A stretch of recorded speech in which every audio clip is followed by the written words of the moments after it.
Development की बात की, इस ऑडियंस में बहुत ग्लोबल इन्वेस्टर्स बैठे हैं और हिंदुस्तान के कई इन्वेस्टर्स बैठे हैं। तो महाराष्ट्र को already foreign development, foreign FDI जो है सबसे ज्यादा भारत के सब स्टेट में मिलता है, 52% पिछले क्वार्टर में। तो ऐसा क्यों है और आप क्या स्टेप्स लेंगे कि आपका एफडीआई और बढ़े ताकि आप बिजनेस एज यूजुअल से ऊपर चले?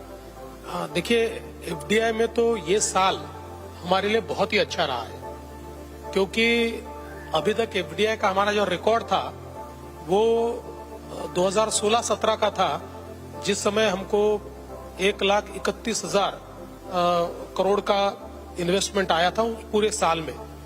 लेकिन पिछले 9 महीनों में ही हम लोगों को 1,39,000 करोड़ का निवेश ये एफडीआई के माध्यम से आया है।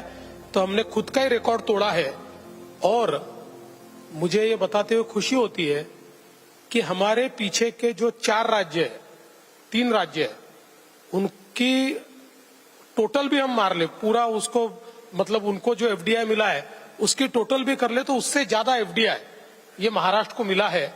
और मैं ऐसा मानता हूं कि लगातार बीच के अगर 2 साल छोड़ दे, जिस समय महाविकास आघाड़ी की सरकार थी, 2015 से हमने टॉप करना चालू किया एफडीआई में और वो हम लगातार टॉप कर रहे हैं। और मैं ऐसा मानता हूं इसका एक ही कारण है कि जो फॉरेन इन्वेस्टर होता है वो स्टेबिलिटी देखता है, वो वर्क कल्चर देखता है, वो हम लोग बिजनेस फ्रेंडली कितने वो देखता है, ease of doing business, cost of doing business, ये चीजें देखता है। इन सब चीजों पर हम लोगों ने बहुत वर्किंग किया है और उसके कारण मैं ऐसा मानता हूं कि ये आ रहा है।